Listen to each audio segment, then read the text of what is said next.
Good morning, Viking fans. This is your boy Justin in Rochester, and this is Purple and Gold for Days. The Vikings, they did it again. What did they do? Well, they taught us that the definition of insanity is continually doing the same thing over and over again, expecting a different outcome. And at halftime of this game, we actually had a minute or two where we thought this might be the game they don't actually give us a heart attack before the end of the game. And then the second half started and they went entirely Britney Spears on the bits. Yeah, they did. Ultimately, they still came away with a victory. We are 10-2 and one game away from clinching the NFC North Division. Monday Musings right after this.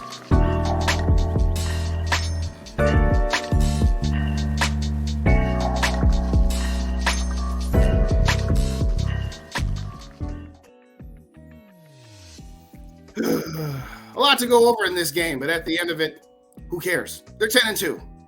Or is that all we should care about? Listen, you never complain about a victory. We've only said that 10 times this year because other than the Green Bay game, they really haven't had a game where you didn't just sigh at the end of it, thinking, okay, that's good, but. Now, they've gone up against 4 of the top 9 defenses in the last few weeks here, so you have to understand that there was going to be some struggles. You weren't just going to be blowing these teams out, but at some point, can we really stop in the middle of the third, beginning of the fourth quarter, asking ourselves one question? Yeah, are you serious, Vikings? Why do you got to keep doing this to us? You had a team on the ropes. You're up 17 points. Okay, so you gave up a field goal at the end of the first half. You were up 2 touchdowns, 20-6 at halftime, and you have the ball first. But no, you're going to make us keep asking the same question Vince Lombardi asked a million times. Yeah, what is going on out here? Well, I'll start with this.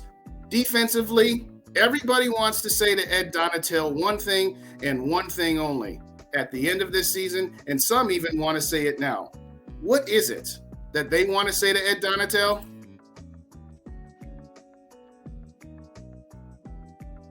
Having said all of that, look and diagnose what this defense did. It gave up 1 touchdown and 5 field goals.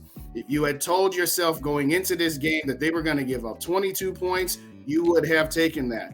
Does that mean the defense still doesn't have massive areas of improvement? No, it doesn't mean that, because they do. But they held the Jets to 22 points. Take some solace in that. I don't care how many yards they gave up. They also got 3 turnovers. 22 points and 3 turnovers. You're going to tell me you wouldn't have taken that at the beginning of the day? Yeah, you would have. Offensively, 20 points in the first half.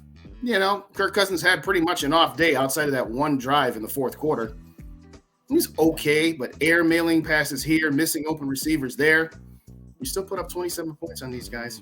Could have easily been 38. All in all, you won this game. You are 10-2. And as I said in the preview shows this weekend, this was the toughest game left on your schedule. You got the Lions, you got the Colts, you got the Giants. Man, maybe the Giants are on the same level as the Jets, but I don't quite think so. And you got the skeletal remains of the Packers and the Bears. Oh, what a snooze fest that game was. But anyway, bottom line is this. They play complementary football. Sometimes they complement each other at the same time, and sometimes they don't. Sometimes they're looking great together, and sometimes one side of the ball is picking up the other. Dalvin Cook, Alexander Madison, they carried this team offensively. Justin Jefferson, he didn't have his best game, but he did get a gritty in the end zone on a very, very big drive in the fourth quarter when it looked for all the world that the Jets had seized the momentum. Listen, this just is who they are. They are who we thought they were. We're just going to have to accept that they just muck it up. That's who and what they are. A team that just mucks it up and grinds out victories.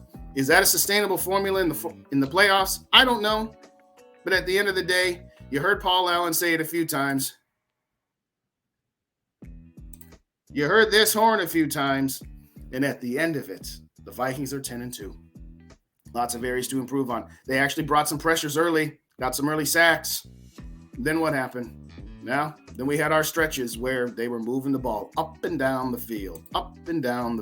But outside of a quarterback sneak on 4th down, they held them out of the end zone. We'll take that. Is that going to be doable to get past teams like San Francisco or Philly or Dallas? Probably not. But for now, for right now, enjoy it. As hard as it may be to enjoy it, because they had so many opportunities to just put this game on ice by the middle of the third quarter. But they didn't. They said, nah, we're going to give our money's worth to our fans today. We're going to make our fans say this over and over again. Yeah, not again. But hey, they found a way. Mr. Heisenberg did not appear. Nice game for White. I mean, 369 yards, two interceptions, though. Lots of yards, no touchdowns, 2 interceptions. Would you rather if he had fewer yards and 3 touchdowns? I don't know. I'm just saying, this team finds ways to win. Now, yes, sometimes they make it more difficult on themselves and their fans, but they're winning football games. They got 5 games left in the regular season. They're going to win at least 3. And the other 2 that they might not win might because they don't care or because their seating is already locked up.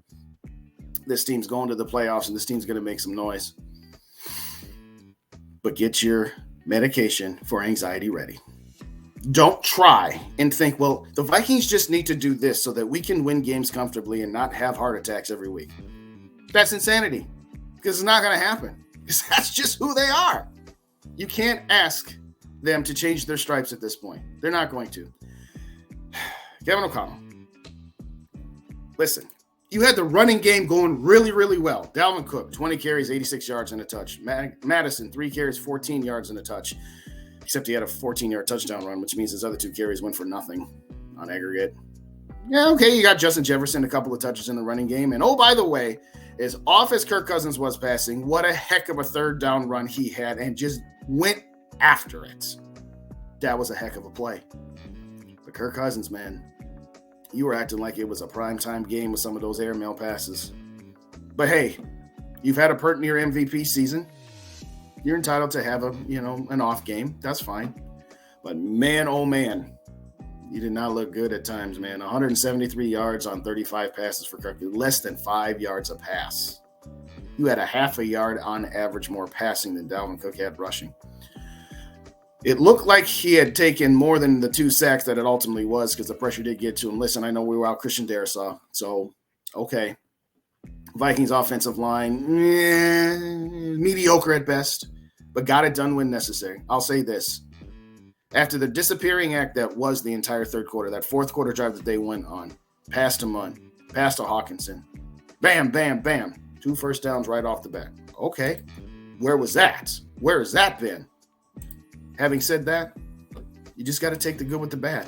That's the facts of the life of a Vikings fan and the life of the 2022 Minnesota Vikings. You got to take the good, the bad, and in the end, what you had is a team with 10 wins and only 2 losses and one game away from winning this division. And by the way, when they win this division, they couldn't possibly be any lower than the 3 seed at this point. All you got to do is stay ahead of San Francisco, the team I've been talking about for weeks now, saying, hey, just keep out for these guys. Battle tested in the playoffs the last 4 years. Been a good team. Having said that, just embrace it. Just embrace that this is who they are. And if this team ultimately ends up being the team that finally gets to where we've never been, copyright Taylor Swift, who cares? Enjoy it. Look at the team in the East. Look at the team in the Southeast. That is the Chicago Bears. They're both terrible. Our magic number to clinch the division isn't a Vikings win or a Packers loss. It's a Vikings win or a Lions loss. Enjoy it, ladies and gentlemen. Because this doesn't come along very often where you get all of these breaks and you win all of these close games. Yes, it would be nice if they did once in a while just give us a nice, easy Sunday afternoon. That's just not who they are. At the end of the day, enjoy the fact that your team is the closest team to clinching their division. And we're going to go into the litter box next weekend. We're going to win that game. The division will be over. And then it'll just be about seeding, about getting guys healthy, about getting back into rhythm. Ed Donatel, please do something. We don't need this toxic relationship.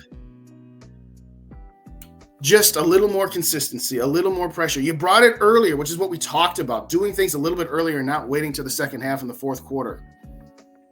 why is it we can't put a complete game together defensively? I mean, I understand why on offense, because again, at times defenses are going to try to take Justin Jefferson away. And by the way, one more time, the Jets, they're a very good defense. So I'm not all that disappointed with the overall performance of the offense. I would have liked to seen the quarterback not airmail so many passes. He had an off day like we talked about. But defensively, can we just have one complete game? Is that too much to ask for? I don't know. Thank you, Connor, for joining. Hope you enjoyed the Monday Musings. Be back on tonight at 6:30 Central Time with A Day with Mike and Kyler. That'll be presented by and simulcasted on the Purple Code. Please like, comment, subscribe, and share this with your friends. This is Justin, Purple and Gold for Days. Thank you kindly. Enjoy Victory Monday.